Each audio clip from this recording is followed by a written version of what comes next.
یہاں ہے جب تک حضور صلی اللہ علیہ وسلم مکہ مکرمہ رہے یہ حکم تھا کہ دلیل و حجت سے بطریق احسن نصیحت کر کے لوگوں کو توحید کی طرف بلائیں۔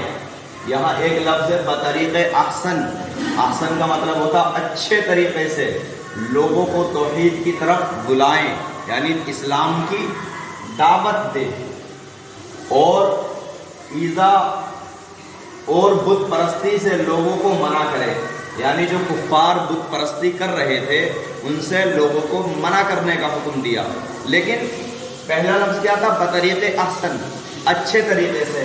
اگر اس کے باوجود کفار نہ مانے اور ایذا پہنچائے تو کیا کرے؟ اور کفار کی ایذا و شرارتوں پر برداشت کریں، یعنی اگر وہ تکلیف دیں تو پھر بھی برداشت کرنے کا حکم دیا جا رہا اور صبر کریں۔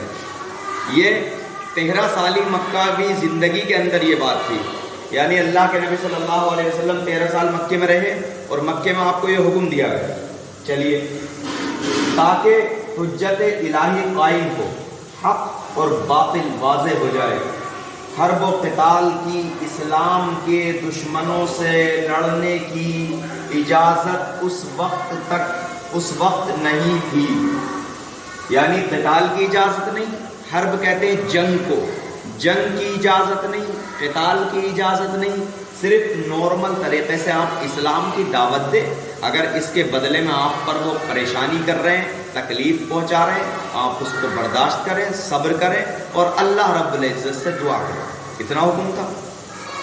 جب آپ صلی اللہ علیہ وسلم کو انہوں نے پلاننگ کر لی اور آپ صلی اللہ علیہ وسلم کو اللہ کے طرف سے حکم آیا کہ انہوں نے منصوبہ بندی بنا لی ہے آپ کے خلاف، نعوذ باللہ غلط طریقے سے آپ کو مطلب قتل کرنے کی، تو پھر آپ کو حکم دیا اب آپ یہاں سے ہجرت کیجیے۔ جب آپ مدینہ طیبہ ہجرت کرنے لگے، یہ پیچھے آپ کے گئے، لیکن اللہ کے نبی صلی اللہ علیہ وسلم کو اللہ نے بچایا اور مدینہ طیبہ پہنچ گئے۔ اب مدینہ طیبہ پہنچنے کے بعد بھی ایک دم لڑائی شروع نہیں ہوئی، کچھ وقت کے بعد جب پانی سر سے اتر جاتا نا، 13 سال کی زندگی کم نہیں ہوتی ہے، بہت زندگی ہوتی۔ اور سورہ ممتحنہ مدنی سورت ہے، مکی سورت نہیں ہے۔ سورہ ممتحنہ آیت نمبر 8 کیا اللہ رب العزت فرما رہا؟ لا ینہاکم اللہ عن الذین لم یقاتلوکم فی الدین، یعنی اللہ منع نہیں کرتا، کس چیز سے منع نہیں کرتا؟ لا ینہاکم اللہ عن الذین لم یقاتلوکم فی الدین ولم یخرجوکم من دیارہم، کس چیز سے منع نہیں کرتا؟ ان تبروہم وتقسطوا الیہم، یعنی اللہ اس چیز سے منع نہیں کرتا کہ تم سے جو کوئی نہیں لڑا، لم یقاتلوکم فی الدین، تم سے کوئی شخص دین میں نہیں لڑا، ولم یخرجوکم، اور تم کو نہیں نکالا، ولم یخرجوکم من دیارہم، تمہارے گھروں سے، تو اب تم کیا کرو؟ ان تبروہم وتقسطوا الیہم، یعنی تم اس کے ساتھ اچھائی کا معاملہ کرو، اس چیز سے اللہ منع نہیں کرتا۔ مطلب کیا تھا اس کا کہنے کا؟ یہ تھا کہ اللہ رب العزت یہ فرما رہا کہ جن لوگوں نے تم سے لڑائی نہیں کری، دین میں تمہارے الٹ پھیر کرنے کی کوشش نہیں کری، تم کو تمہارے گھروں سے بھی نہیں نکالا، تو اب تمہیں ان سے لڑنے کی ضرورت نہیں ہے، بلکہ تم ان کے ساتھ ان تبروہم، اس کا ترجمہ آتا ہے تم ان کے ساتھ اچھائی کا، حسن سلوک کا معاملہ کرو۔ وَتُقْسِطُوا إِلَيْهِمْ، اور اللہ فرما رہا کہ تم ان کے ساتھ انصاف کرو۔ کیوں؟ ان اللہ یحب المقسطین، کیونکہ اللہ رب العزت انصاف کرنے والوں کو پسند کرتا۔ تو اسلام یہ تعلیم دے رہا کہ جب تم سے کوئی نہیں لڑ رہا، تمہارے دین میں کوئی الٹ پھیر کرنے کی کوشش نہیں کر رہا، تو تم ان سے مت لڑو۔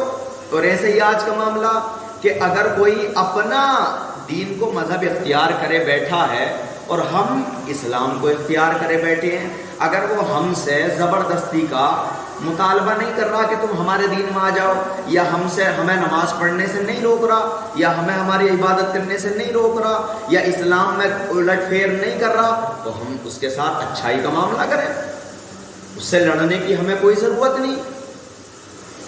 لیکن اگر کوئی ہم سے جو ہے اسلام نماز پڑھنے سے روک رہا ہے، ہمارے دین میں الٹ پھیر کر رہا، اللہ کے قانون میں الٹ پھیر کر رہا، اس کے اندر دخل اندازی کر رہا ہے، تو پھر اس سے بدلہ لینے کا آپ کو حق ہے، کیونکہ اسلام نے کبھی کسی پر ظلم و زیادتی نہیں کی، لیکن وہ ہمارے قانون کے اندر کیوں الٹ پھیر کرنے کی کوشش کر رہا ہے؟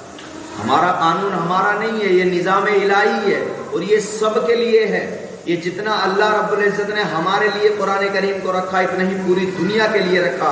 اگر تم نہیں ماننے تو تم پھنسو گے، اللہ کے یہاں بگاڑ دیے جاؤ گے، چہروں کو تمہارے بدل دیا جائے گا، جہنم میں گھسیٹتے ہوئے لٹا دیا جائے گا، پھینک دیا جائے گا، اوندھے منہ گرا دیا جائے گا۔ تو یہ اللہ رب العزت کا قانون ہے۔ اب ہم نے مان لیا تو ہم مسلمان بن گئے، اور تم نہیں ماننے قانون کو، کفار کے لیے بھی ہے اتنا ہی، قرآن اتنا ہی عیسائیوں کے لیے بھی ہے۔ اگر تم نہیں ماننے تو تم بیکار ہو جاؤ گے، برباد ہو جاؤ گے، اور ہم نے مان لیا تو ہم مسلمان بن گئے۔ مسلمان کے معنی آتے ہیں فرما بردار، یعنی جو اللہ کے احکام کو مانے، اور ان الحکم الا للہ، اللہ خود قرآن کریم میں فرما رہا ہے کہ حکومت تو صرف اور صرف اللہ کی ہے اور کسی کی نہیں، یعنی اقتدار، نظام، منصب، سارا کا سارا سب کچھ اللہ کا۔ بہرحال یہ کل سے ہی متعلق تھا، تو